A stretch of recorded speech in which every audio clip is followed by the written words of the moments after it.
Hey friends, Kelly here. Thanks for joining me again on my channel. Today I'm working in my Life Crafted album and I'm working with the new digital stamp release from Kellie Stamps called Seasons. I've gone ahead and put some of the stamps right onto my photos. You can see here the Summer, Summer, Summer is one stamp that I've triple stamped and I've changed the opacity. The rest of these I've gone ahead and just stamped the sentiment directly onto the photo.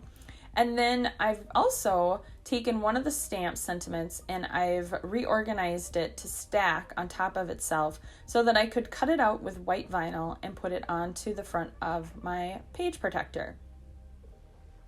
Now again, this was one long sentiment, and through Photoshop I've just gone ahead and altered it and changed the size of the word love and year to make it fit. I love the versatility that digital stamps gives you because you can make it completely perfect for your project. The other thing that I've done is I've kept the negative space from that vinyl and I've gone ahead and put it onto some discarded packaging. This is a great sentiment that I'll be able to use again. I'm thinking December daily for sure. Set that aside, and then the other thing I have is my journaling. Now again, I've gone ahead and done this right in Photoshop and I've added one of the stamps as a sentiment. Now you can see that one is in black and one is in white, and when you get the digital stamps from Kelly, they come in both colors. It's awesome.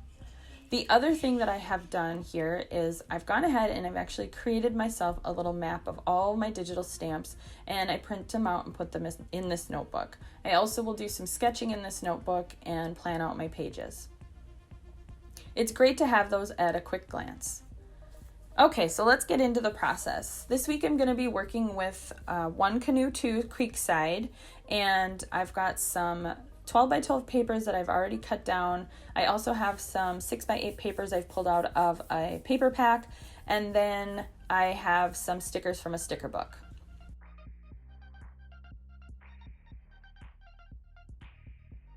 So now I'm just going to go through all of the different papers and try to decide what I want to use to build up the second page in my spread. I really loved this collection's papers. There was a lot of them that really spoke to the outdoor nature of this spread. Some of them were a little too dark, especially this one. I set it aside because I really loved it. But then when I was going through and flipping the paper over, I had a cut apart that on the back, the B side was this polka dot, and I loved it. It's all the colors that I wanted to bring into this spread, and it was just fun and it just totally fit. But it's also cut a little short. So I've gone in and pulled out some white cardstock, and I contemplated putting it just outside of the page protector, but I've decided ultimately I do want to use my page protector. So what I'm going to do is just cut down a piece of white cardstock to create a base. Now the nice thing about this size of this album is that while it's still the size of a traveler's notebook insert, it's inside an album with page protectors or even sometimes out of the page protector, and it gives you the freedom to add a little more bulk. So for this spread, I wasn't too worried about adding paper on top of paper, and I wasn't worried that it was going to end up creating too much bulk to fit into my notebook. Next, I'm going to go through and look at the papers, and I found this little strip of this rose color with these little cross marks, and I just loved it. I set the little piece aside thinking that I might end up coming back to it with the little 2x2 pockets, but ultimately I decide I am going to leave those pockets alone. I'm just going to make shaker cards, but I'll get to that. Now I'm just going to go ahead and layer the paper, and before I do anything else, I'm going to go ahead and trim it down. I am so proud of myself for thinking this through. The last couple of things that I've worked on, I've thought ahead about trimming before I start building up the page. So I'm just going to go ahead and make sure that it fits. I'll have to do maybe a little more trimming, but in the end, I will make sure that this will fit into the pocket. Now I got real lucky with my journaling piece here. I did a rough estimate when I measured it out onto Photoshop when I was typing it, and thankfully it is going to fit straight across. Now I'm just going to go ahead and start building up my layers. When I put the photo with the journaling block down, and I thought about segmenting it with another piece of that cross, we'll call it a washi strip for lack of a better term, border strip, I didn't love the column effect it was creating. So I'm going to go ahead and mat my photo, The other thing that happened is that when I pulled out a piece of white cardstock to mat my photo, I realized the whites weren't the same. I actually had printed all of this onto a matte white photo paper. So I've gone back into my stash, pulled out a piece of the white photo paper, and as much as I hated cutting into it, I've realized that I'll hate having the whites different even more. So now I've put down my journal block, and again, like I said, I got real lucky that it just fit perfectly. And to avoid creating this column look, I am going to go ahead and set my photo off center just a bit. Going to go through the stickers, and I also realized that I have this same collection in digital format from AC Digital. So I had gone back to my computer, looked through everything to make sure that I didn't forget anything. There wasn't any die cuts that I thought I needed, or a different paper pattern even. At this point, I've decided to stick with what I've got on my desk. Now I pulled off that little cone flower, and I'll come back to that a couple of times. I really wanted to use it, but it just doesn't fit into this spread. You'll see me futz with it a couple of times. But I did find this cute little washi strip to put at the top, this little banner. I liked that the color was a little bit lighter, and it kind of balanced all of the dark colors out. And then I also am going to go ahead and pull out some die cuts that I had previously created, as I said, with the digital collection. I had mixed them in with a Maggie Holmes Flourish collection for a different project, so I've pulled them out of my desk, and I'm just going to pull out the floral pieces and then a couple of the leaves. I really wanted to keep this spread to speak to what's happening. It's about the outdoors, it's about nature, it's about what I love about being outside. So I decided that I wanted to continue that with the die cuts. Now, you've probably heard me talk about this in the past on other videos. I can sometimes get very literal with my spreads. So it feels unnatural to put mountains or anything else like that. Well, honestly, I very rarely use anything with mountains because I live in Minnesota. We don't have real true mountains, so it feels false to ever use a mountain. But I digress. So again, there's that cone flower. I just wanted to use it so badly because it's so pretty, but it just does not work. I contemplated and contemplated. But then ultimately, I'm going to go ahead and just put some of these elements behind my photo. I didn't really want to cover up the photo, even down in the corner where that rock is, because again, this whole story is speaking to nature and what it is I love about being outdoors. And covering any of this photo up just felt wrong. Especially those rocks that I'm standing on. It's such an amazing thing that God has created in our world. And when I look at these photos, I want to see the beauty that is in the photo. I don't want to cover it up too much. I say that, of course, I've stamped on the other photos, but you know what I'm trying to say. So now I feel like there's an abrupt end between my journaling and then the rest of the spread. So I've gone back in and I've decided I want to put something on there.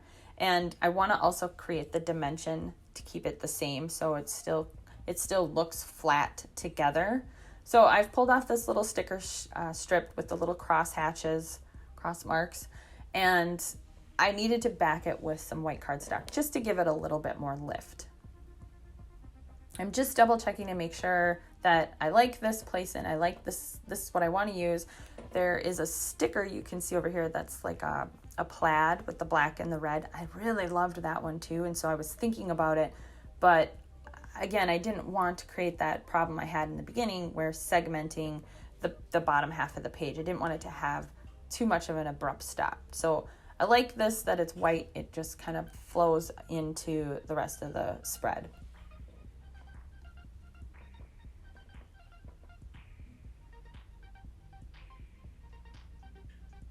I do go back into the stickers a few more times, and I see these cross marks. I don't know what to call those. Crosses, cross hatches, plus signs, whatever you want to call them. I loved how it was carrying through this whole spread, and so I've added a couple of those. Now I wanted to add 3, but again, I didn't want to cover the photo, so it was really difficult to figure out where that third one would go. The other thing I've done is gone into my collection and pulled out some items that are going to make my shaker pockets. Now, I did not want to add sequins. I didn't want to add anything blingy. I also wanted to stay away from any gold foiling or any metallic colors that were shiny and bright. I wanted to keep this more of a muted, rather a matte look to it. So I have found these little wood pieces that I got from Studio Calico eons ago, and I've never figured out how to use them because it doesn't usually fit with my style. But I'm so happy that I kept them and I didn't get rid of them. They fit perfectly with this page. The other thing I had done is found these stars, and I put one inside the pocket behind the vinyl love this time of year statement, and I immediately hated it and pulled it out.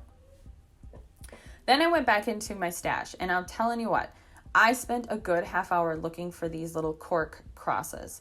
I knew I had them somewhere. I looked through everything. I looked through my December daily stash. I looked through everything I had, and ultimately they were sitting in my desk right next to me, and they were just tucked in between two things that they didn't make sense to be in with. So I have remedied that problem, but in that process, I did find some other cool stuff in my stash that I'd forgotten about. So I might have spent a lot of time doing it, but it kind of worked out for me. Okay, so now I'm just going to go ahead and put everything into the shaker pockets. I've pulled out a little skewer. I use that a lot to help me with little fine details. What a great inexpensive tool to have next to me. I love having that. It's such a great tool. So next time you need to fiddle with something little, grab one of those little wooden skewers. I've gone back to the stickers, and I'm contemplating putting some clear stickers onto this page, onto the pockets. And ultimately, I am going to pull that off. I try a couple of different times. I even find the cone sticker again. I want to really use that cone flower, and it doesn't work. I don't love how it hid the shaker behind it. It didn't make a lot of sense. I even try putting the cone flower behind the pocket to see if that would work, and it takes away. It's distracting. So I'm going to put those stickers back. They're going to go back to their homes and live for another day, another project.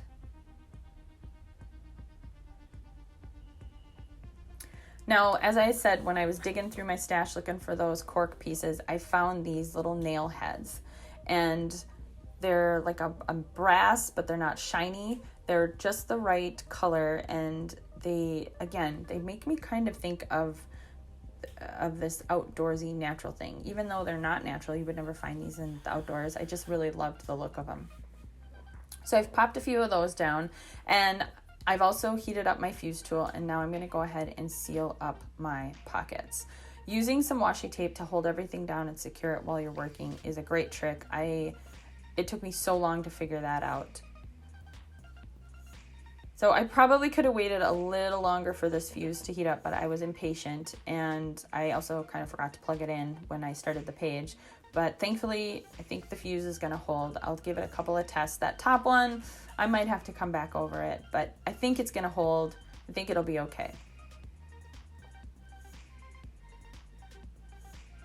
I gave it a vigorous shake just to make sure everything was going to stay. And now all I have left to do are put everything into the pockets and get it into my album. Now this is the beginning of an album that I think I'm going to dedicate just to outdoor living, outdoor camping and adventures. I have a lot of them throughout the summer, and I'm thinking that this would be a great use for this album. I really love how this turned out. I love incorporating digital stamps with physical product, and it gives you so much versatility. I really love how the vinyl piece turned out. I have to remember to do that more often. This is a great set. Not only are there elements to summer, but there's fall, winter. It's a great set. I highly recommend you go check it out. Well, thanks for watching my video. If you liked what you saw, I would love for you to give it a little thumbs up. If you haven't already, go ahead and subscribe to this channel. And then finally hit that little bell so you're getting notifications when new videos are posted. Thanks for watching, friends, and I'll see you next time.